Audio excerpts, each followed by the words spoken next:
In the pre-dawn darkness of November 20th, 1943, at 05:41 hours, Admiral Kiji Shibazaki lowered his binoculars from his eyes on Baitio Island and watched the sky ignite with naval gunfire. The shells were impressive, certainly, but he felt certain they would prove utterly inadequate against what he had built here. He believed it would take 1 million men a full century to conquer what lay before him. From inside his reinforced concrete command bunker, buried beneath 10 feet of coral sand and coconut logs, Shibazaki surveyed his domain. The defenses stretched across the island represented the absolute height of Japanese military engineering. 4,500 Imperial Marines, the Special Naval Landing Forces, Japan's elite troops, occupied positions that had taken 15 months to construct.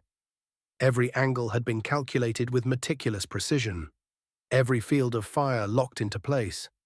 Every stretch of beach pre-registered for artillery strikes. The Americans sailing toward his fortress had no comprehension of what awaited them. They were heading straight into the most densely concentrated killing ground ever created on such a small piece of land, just 291 acres, smaller than Central Park itself. Yet within precisely 76 hours, 18,000 United States Marines would prove him catastrophically wrong, though the cost would be staggering enough to shock the entire American nation and fundamentally transform amphibious warfare forever. The battle would produce casualties that seemed almost impossible to comprehend. Over 3,000 American casualties, including 1,900 Marines killed and 2,100 wounded. Of the 4,500 Japanese defenders, only 17 would survive as prisoners of war, along with 129 Korean laborers. Neither Shibazaki nor the approaching Marines understood what they were about to experience. The most concentrated violence in the history of modern warfare. A clash that would produce more casualties per square yard than any engagement before or since. Baitio Island itself measured less than half a square mile, 3,800 yards long by 600 yards wide at its broadest point, with a maximum elevation of just 10 feet above sea level.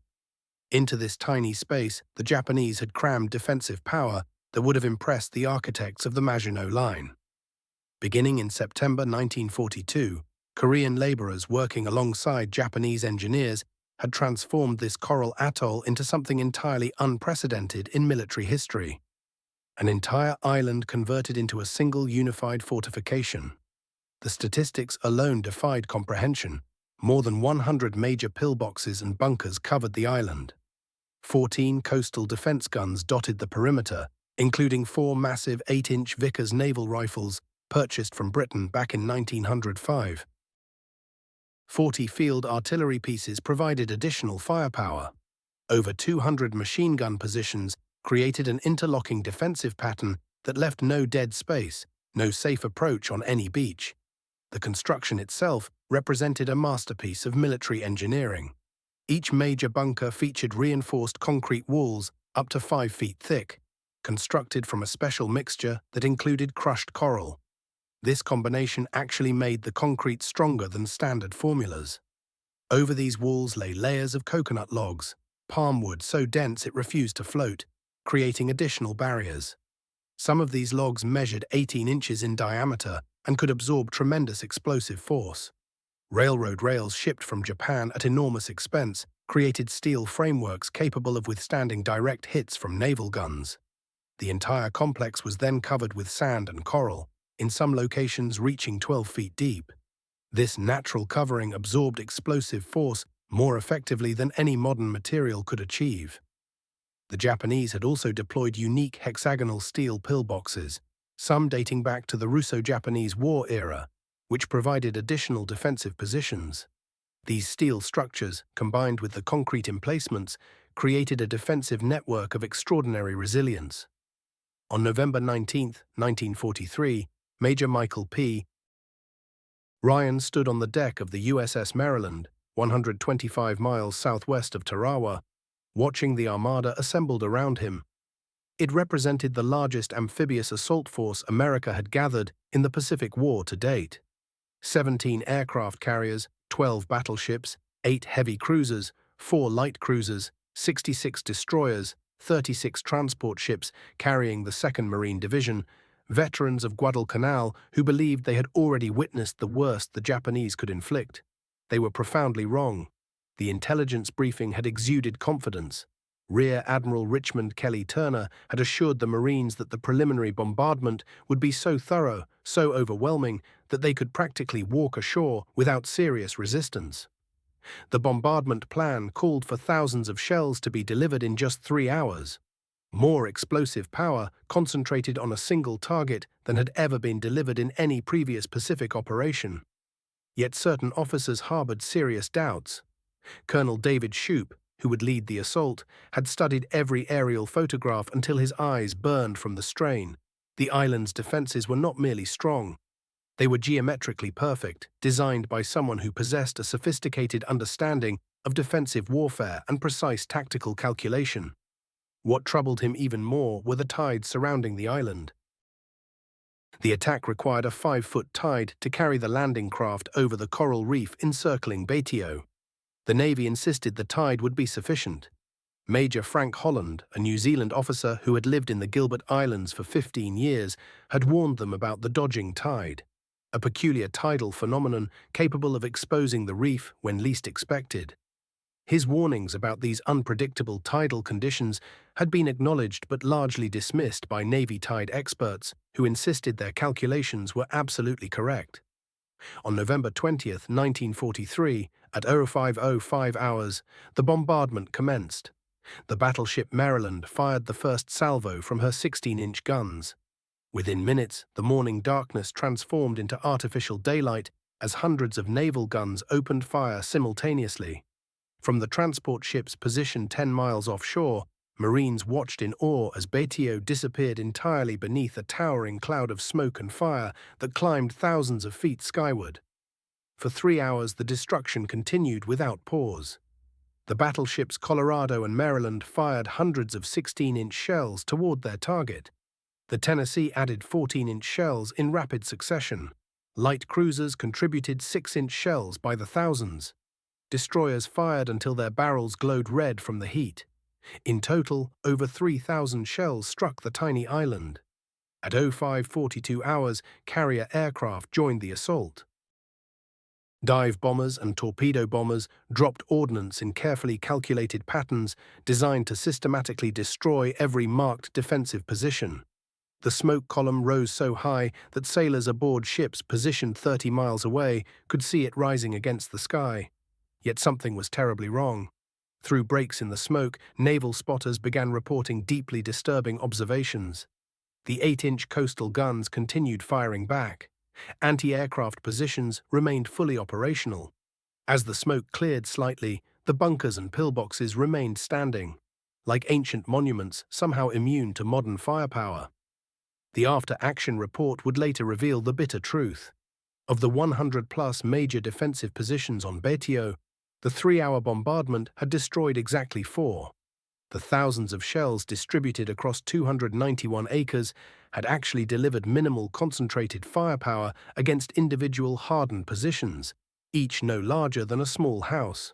The coral sand absorbed much of the explosive force, while the coconut log reinforcements proved remarkably resilient against anything except direct hits. At 06:30 hours on November 20th, Major Holland's warnings about the dodging tide proved tragically, devastatingly accurate. The Navy's tide experts had calculated 5 feet of water over the reef at high tide.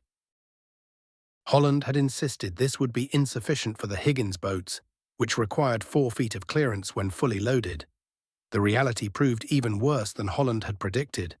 The tide provided only 3 feet of water, not the 18 inches some accounts would later incorrectly claim, but still catastrophically inadequate for the landing craft. As the first wave of Higgins boats approached the reef at 0700 hours, they discovered ocean's betrayal. The boats ground to a halt on the coral 500 to 800 yards from shore. The Marines would now have to wade through chest-deep water across the open lagoon while enduring direct fire from positions the bombardment had barely disturbed.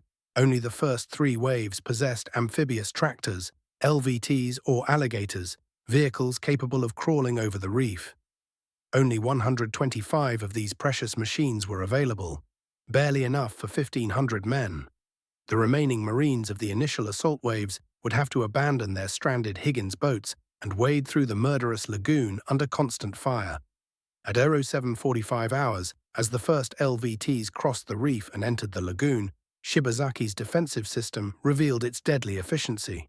Every vehicle had to pass through pre-registered kill zones where artillery, mortars, and machine guns could concentrate their fire with devastating accuracy. The Japanese had spent months calculating exact ranges and angles for maximum lethality. The LVTs that managed to reach the beach encountered another carefully prepared trap. A seawall made of coconut logs, standing 3 to 5 feet high, provided the only available cover on the beach. But the Japanese had positioned their bunkers to fire parallel along the wall's length, not perpendicular to it. Marines huddling against the logs for protection found themselves actually exposed to enfilading fire from multiple positions simultaneously. This seemingly counterintuitive placement demonstrated the sophistication and brilliance of Japanese defensive planning. The numbers from just the first hour stunned military observers. Of the 125 LVTs in the initial waves, 90 were destroyed or disabled. The carefully designed fields of fire were functioning exactly as intended, with each defensive position supporting the others in a lethal web of crossfire. At 08:30 hours, the 4th, 5th, and 6th waves discovered the true horror of amphibious assault against thoroughly prepared defenses. With their Higgins boats grounded on the reef, 3,500 Marines began their 700-yard wade through the lagoon. Water depth varied from waist-deep to neck-deep, depending on the coral formations hidden beneath the surface. Men carrying 60 pounds of equipment struggled to move faster than a slow walk across the bottom. The Japanese had anticipated precisely this scenario. They had registered their mortars on the reef edge, where boats would inevitably ground. Machine guns were positioned to sweep the lagoon with interlocking arcs of fire that left nothing untouched. The clear tropical water offered no concealment whatsoever. At an average wading speed, each Marine would be under aimed fire for 35 minutes, an eternity in combat. The casualties accumulated with terrible, relentless efficiency. Entire squads were eliminated before reaching the beach. Men hit once would slip beneath the surface, struggle back up gasping for air, only to be hit again. The weight of their equipment meant that wounded Marines who lost consciousness would drown in 3 feet of water. Blood in the water began attracting sharks, introducing yet another dimension of horror to an already nightmarish scenario. At 09:15 hours, those Marines who survived the wade found themselves confronting a new crisis. The sea wall that provided the only cover could shelter perhaps 500 men along its accessible length. By 09:30, over 1,500 Marines were attempting to occupy that space, with more arriving every minute. Those who couldn't find room had to lie exposed on the open beach or in the shallow water. The Japanese positions now revealed their brilliant tactical placement. A single bunker could fire along hundreds of yards of seawall. Machine guns positioned at different heights could fire over Marines in front to hit those positioned behind them. Mortars had been pre-registered on the seawall positions, meaning Japanese gunners could drop rounds with deadly accuracy without even seeing their targets. The defensive geometry created by the Japanese was almost flawlessly precise, transforming the beach into a deadly maze where luck mattered far more than any tactical advantage. Marines hugging the sea wall had barely 18 inches separating them from the withering crossfire. The slightest movement meant exposure to dozens of weapons tracking their every shift. November 20th, 1943. 10:30 in the morning, Colonel David Schuper emerged from the water after his landing craft had been torn apart 500 yards offshore. Shrapnel had torn into his leg during the wade through the lagoon, yet he remained mobile enough to move forward. He established a command post against the concrete wall and immediately began taking stock of the unfolding disaster. Out of the 3,500 Marines who had fought their way ashore during those first 2 brutal hours, roughly 1,500 were now casualties. The survivors occupied a tenuous beachhead stretching perhaps 700 yards along the shore, with their deepest penetration inland reaching maybe 20 yards at most. But Schuper's tactical mind saw something the Japanese planners had overlooked. Yes, their positions supported each other in overlapping fields of fire, yet that very interconnection contained a fatal weakness. Destroy even a single bunker, and gaps would appear in that interlocking web. Those gaps could then be exploited to strike other positions from angles the defenders had never fortified. The seemingly impenetrable defensive system carried the seeds of its own unraveling. Everything depended on every position staying operational. Through a crackling, failing radio, Schuppe transmitted orders that would shape the entire battle. Continue the assault no matter what the cost. No retreat, no reorganization. Victory demanded maintaining relentless momentum until that defensive network fractured completely. The real turning point didn't come from coordinated mass assaults, but rather from individual Marines making personal decisions to attack fortified positions against impossible odds. These seemingly suicidal charges began methodically dismantling the Japanese defensive architecture. First Lieutenant William Dean Hawkins assembled his scout sniper platoon and launched a series of attacks on enemy strongpoints. Standard military doctrine insisted that crossing open ground toward fortified positions meant almost certain death. Hawkins discarded doctrine entirely. He and a handful of volunteers systematically attacked multiple machine gun nests using grenades, demolition charges, and concentrated rifle fire. When Hawkins was mortally wounded on November 21st, he had personally eliminated or disabled 6 enemy positions, carving critical gaps in that once solid defensive line. Staff Sergeant William J. Bordelong, already bearing multiple wounds, assaulted 2 machine gun positions with satchel charges on the 20th. He successfully destroyed both before being killed attempting a third. His sacrifice eliminated a crucial strongpoint that had been methodically slaughtering Marines cowering against the sea wall. First Lieutenant Alexander Bonneman, Jr., a combat engineer who had abandoned a thriving civilian business to serve his country, led the assault on the largest Japanese fortification, a massive concrete shelter serving as the command post. On November 22nd, Bonneman directed Marines up the sand slope leading to the bunker while Japanese fire poured down on them. Reaching the summit, he stood completely exposed, firing downward into the bunker's openings while his men positioned demolition charges. He maintained that position until machine gun fire cut him down, but his sacrifice enabled the Marines to obliterate this critical installation. Inside the remaining Japanese bunkers that afternoon, a chilling realization began spreading through the defenders. The Americans weren't behaving like conventional military forces. Units that had absorbed 50% casualties, the theoretical threshold where organized forces typically collapse, were still advancing. The Marines kept attacking despite losses that should have shattered their will to fight. The Japanese had constructed their entire defensive strategy on the mathematical certainty that any rational military force would abandon the assault after suffering 30% casualties. That assumption had been woven into every aspect of their planning. Yet the Marines were demonstrating that human determination could defy tactical mathematics. The Japanese defenders, despite all their meticulous preparation, had no response to this unpredictable variable. Their perfect geometric defense required every soldier to remain in position, maintaining those interlocking fields of fire. But as Marines systematically destroyed position after position, gaps appeared and widened. Each gap allowed more Marines to penetrate deeper, which created additional gaps, accelerating the cascading collapse of the entire defensive system. By late afternoon, rising tide finally allowed some landing craft to reach the beach directly, though countless others remained stuck on the reef. Reinforcements arrived in growing numbers despite the relentless fire. The beach, which 6 hours earlier had been an absolute killing ground, was becoming a chaotic yet increasingly functional landing zone.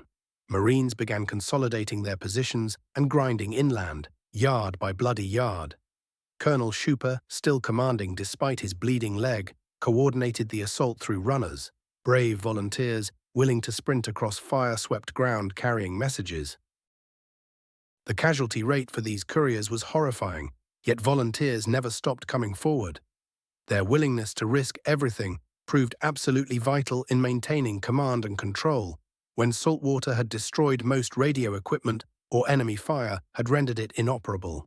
These individual acts of valor were compounding into decisive advantages.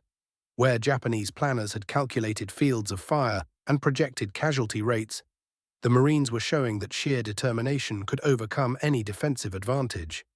Progress was measured in yards purchased at terrible price, but it remained progress nonetheless. As darkness descended on that first day, Americans held an uncertain beachhead. 5,000 Marines had made it ashore, yet over 1,500 lay dead or wounded. But they had proven that Shibazaki's supposedly impregnable fortress could indeed be breached. The night brought different challenges. The Japanese, trained extensively in darkness warfare, prepared for possible counterattacks. But instead of launching the traditional massive banzai charge, they conducted smaller probing attacks, attempting to infiltrate through Marine lines. The Marines, expecting a major assault, stayed intensely vigilant through those long hours. Schuper ordered his exhausted men to strengthen their positions and prepare for renewed fighting at dawn. Small groups continued probing Japanese defenses, identifying weaknesses that could be exploited in tomorrow's assault. The Marines discovered something important. Their opponents, formidable when dug into prepared positions, proved significantly less effective in the fluid chaos of night combat, where fortifications lost much of their advantage. Dawn on November 21st revealed both the horrific carnage of the previous day and a shifting tactical landscape. Fresh Marine reinforcements had arrived during the night, pushing the island garrison to roughly 7,000 personnel. The Japanese, unable to bring in replacements or supplies, had lost an estimated 1,000 defenders.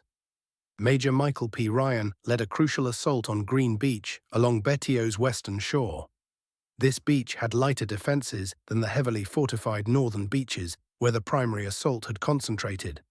Ryan's forces landed with comparatively fewer casualties and immediately began driving eastward along the island's length, attacking Japanese positions from unexpected angles they had never prepared for.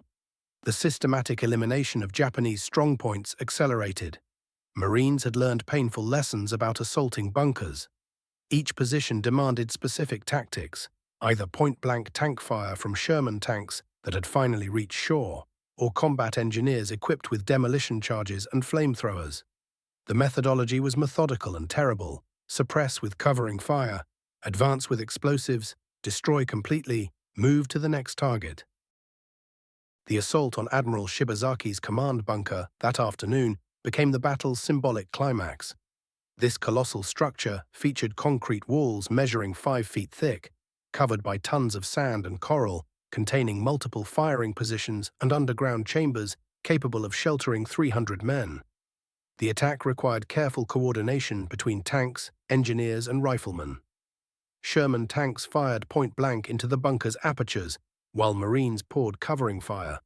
Engineers rushed forward, hurling satchel charges through any opening.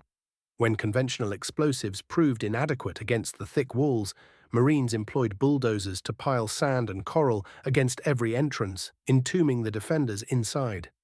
The final approach proved grimly effective. Hundreds of gallons of gasoline were forced into the bunker's ventilation system and ignited. The resulting firestorm and explosion killed an estimated 300 Japanese soldiers. Admiral Shibazaki himself almost certainly perished in this bunker, though his remains were never definitively identified among the charred dead.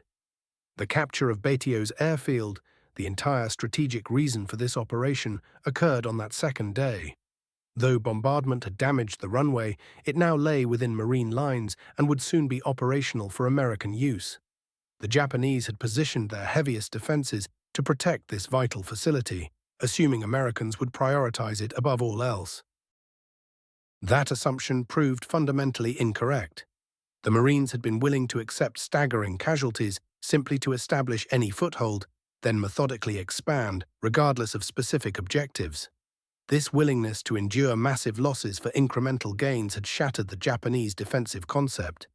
They had prepared for an enemy focused on particular targets, not one that would simply grind relentlessly forward, absorbing casualties until the entire island fell.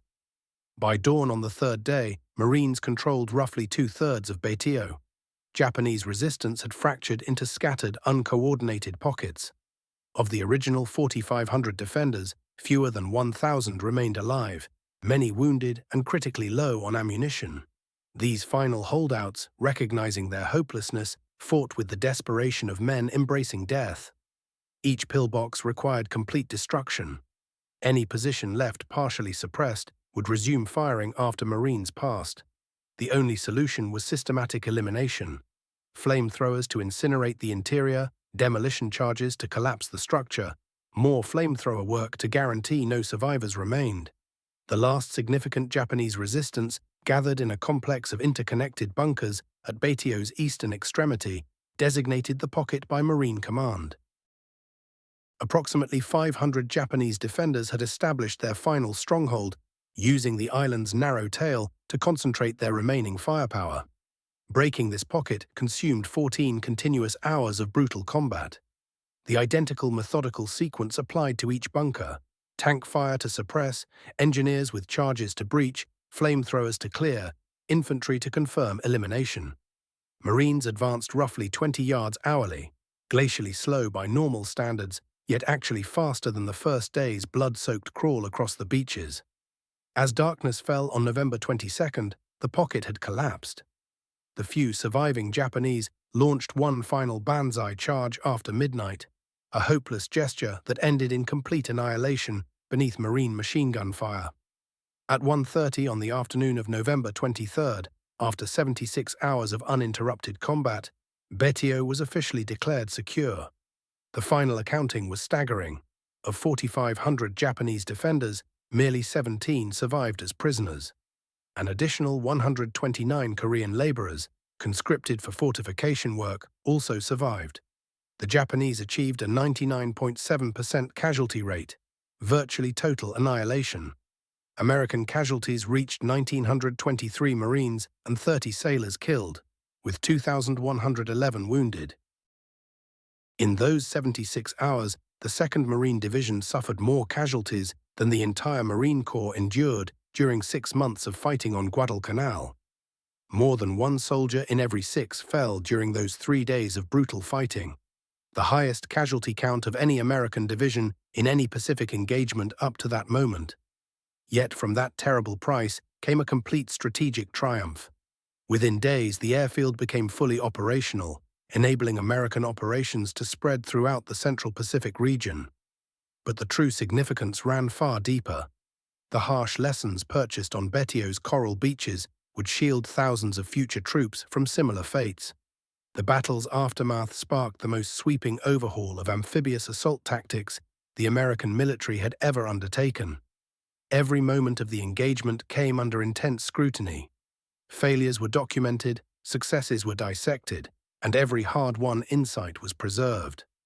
Military leaders admitted the naval gunfire that preceded the invasion had fallen drastically short of requirements. Subsequent operations would feature bombardments stretching across days or even weeks, not mere hours. These barrages would employ armor-piercing projectiles equipped with delayed fuses, specifically engineered to shatter reinforced concrete bunkers. Newly formed underwater demolition teams, early forerunners of what would become the Navy SEALs, would scout reef approaches and eliminate obstacles before troops arrived.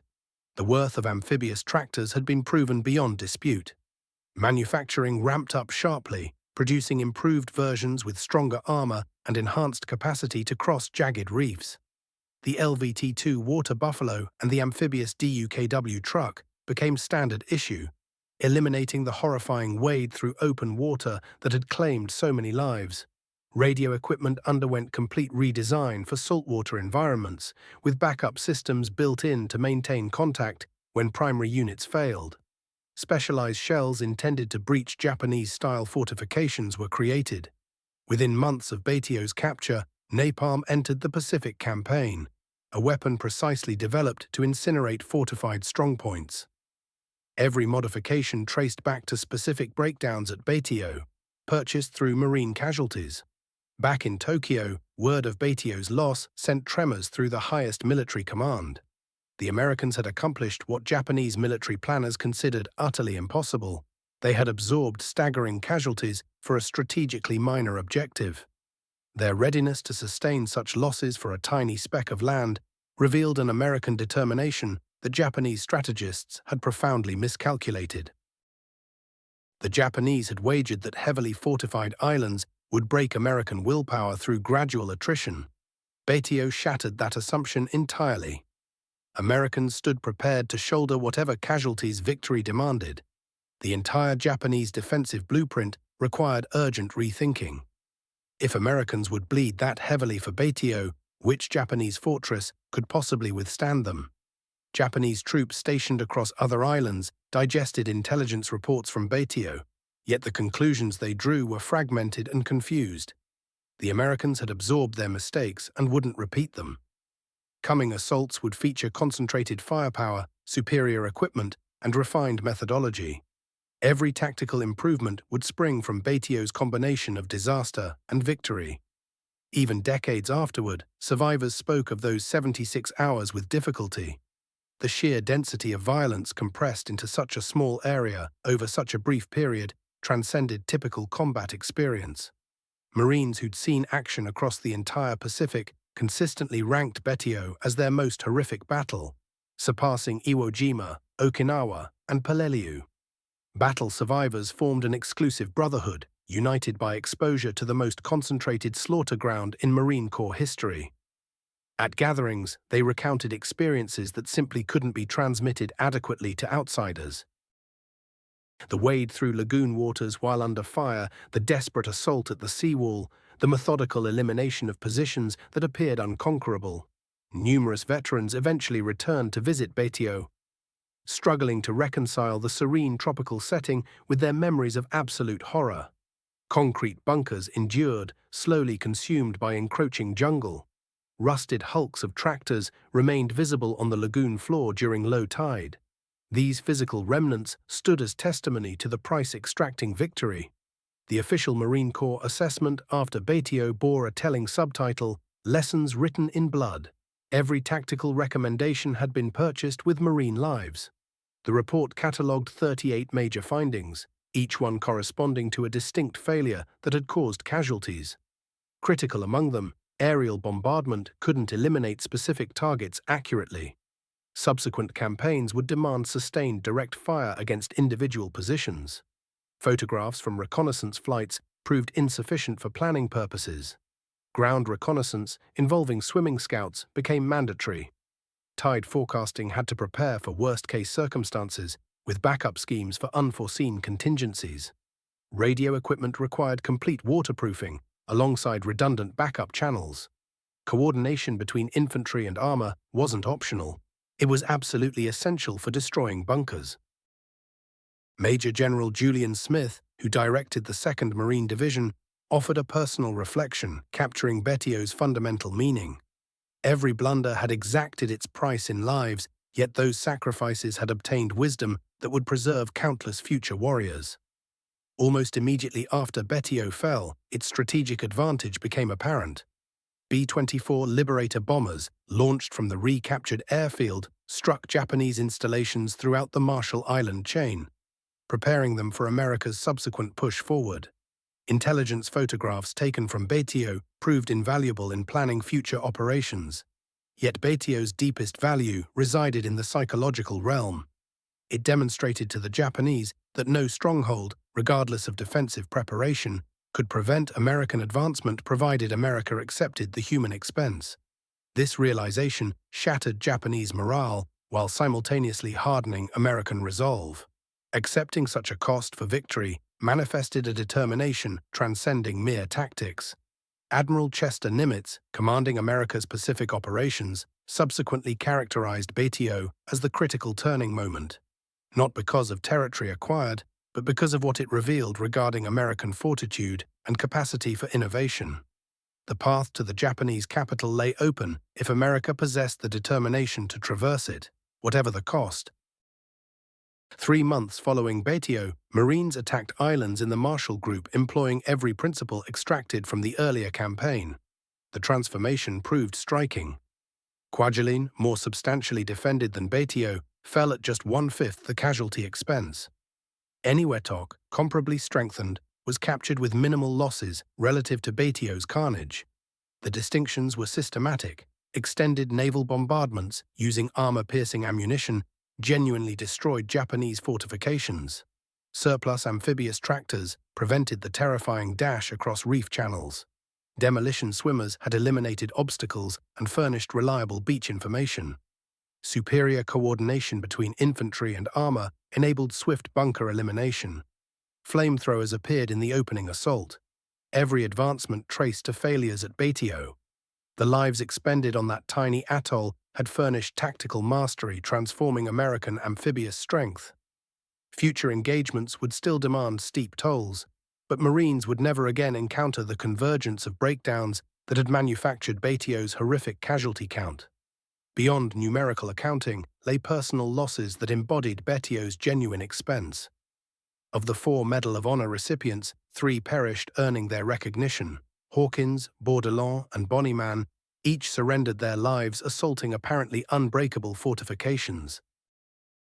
Sole survivor Colonel Shoup endured to wear his decoration and eventually rose to command the entire Marine Corps. Thousands sustained injuries bearing consequences for decades, some visible, others hidden within their minds. The compressed fury of those hours in such confined quarters inflicted psychological wounds whose full extent wouldn't be appreciated for generations. What would later be identified as post-traumatic stress disorder left permanent marks on thousands of Betio's survivors who grappled with integrating their ordeals. The Japanese garrison fought with equivalent determination, perishing almost universally rather than accepting capture. Their fortifications displayed genuine ingenuity. Their defense remained steadfast. Their commitment to death proved absolute. Merely 17 enlisted men, plus a single officer, walked away from the entire Japanese force, proof of their pledge to expire fighting rather than yield. Korean workers who escaped represented another tragic dimension. Coerced to construct the defenses, then forced to participate in the final stand. They bore victimization by another's war. Their survival percentage actually exceeded that of Japanese combatants, as some managed surrender once Japanese capacity to prevent it disappeared. Betio's legacy extended throughout the decades following the conflict's conclusion. Military institutions worldwide designated the battle mandatory curriculum, not because of tactical maneuvering, minimal thought was displayed, but because of its demonstration of will overcoming strategy. The Japanese had engineered the supreme defensive formation. Americans captured it regardless through sheer persistence and tolerance for losses. Modern military thinking perpetually reflects Betio's teachings. Accurate information gathering remains paramount. Specialized equipment designed for specific environments proves indispensable. Services must collaborate seamlessly. Most fundamentally, human determination surmounts physical disadvantages. Betio encapsulates all these principles. Building capable special units, prioritizing intelligence collection, designing focused anti-fortification weapons, and concentrating overwhelming force at assault points, all emerge from Betio's gruesome curriculum.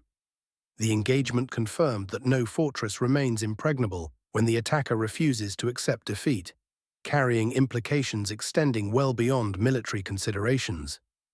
Admiral Shibazaki's proclamation that conquering Betio would necessitate 1 million troops occupying 100 years stands among military history's most spectacularly inaccurate predictions. Within just 76 hours, 18,000 Marines demolished that assertion, proving that human willpower could overcome any fortification, that American liberty could generate soldiers as devoted as those serving despotism, and that democratic peoples fighting justly causes could breach any defensive system. The mathematics proved harsh, though elementary. 3,000 American losses expended to destroy 4,500 Japanese and seize One Minute Island. Through conventional military assessment, that exchange rate was unacceptable, yet wars aren't concluded through conventional measurement. They're concluded by countries prepared to shoulder victory's price. Betio proved Americans possessed such willingness. Japanese strategy presumed American democracy, with its regard for human existence, couldn't sustain equivalent casualties. They learned that Americans, when certain of their mission's legitimacy, would bear whatever losses victory required. Betio constitutes one of American military's landmark engagements, less for what was obtained, one small airfield, than for what was comprehended. The engagement reorganized American amphibious assault methodology, demonstrated American steadfastness to both supporters and adversaries, and proved that no Pacific fortress could withstand American determination provided America bore the price. The heroism demonstrated by those Marines at Baitio became legendary. Warriors trudging hundreds of yards through devastating fire, assaulting fortified emplacements with minimal protection, pushing ahead when survival appeared unthinkable. They established that American combat capability equaled any adversary's. Their sacrifice procured not merely triumph at Baitio, but knowledge preserving thousands across subsequent engagements. Colonel David Shoup, contemplating the engagement many years later, offered perhaps the most powerful distillation. Shibazaki maintained 1,000,000 Americans couldn't conquer Baitio across a century. His miscalculation proved absolute. 18,000 Marines accomplished it in 76 hours. His calculations favored concrete and gun emplacements. Ours emphasized willpower. Baitio's final significance transcends purely military dimensions. It expresses that human determination conquers ostensibly insurmountable obstacles, that liberty-valuing societies execute extraordinary dedication when circumstances demand it, and that authoritarianism, no matter how powerfully defended, cannot endure confronting free populations decided to triumph. Within 76 hours, the Marines had accomplished considerably more than seizing territory. They'd shown that Tokyo remained within reach, that American resolve possessed no limits, and that triumph, whatever its tariff, represented an inevitability. Shibazaki's singular accuracy resided in one point. The expense would demonstrate immense, yet Americans demonstrated readiness to supply it. Those youngsters who'd slogged through that lagoon, anchored at the seawall, charged into those seemingly impregnable positions. They converted impossibility into inevitability. Through their exertion, they inscribed one of the most distinguished passages of American battle history, penned with their blood upon the coral sands of a remote Pacific outpost called Baitio.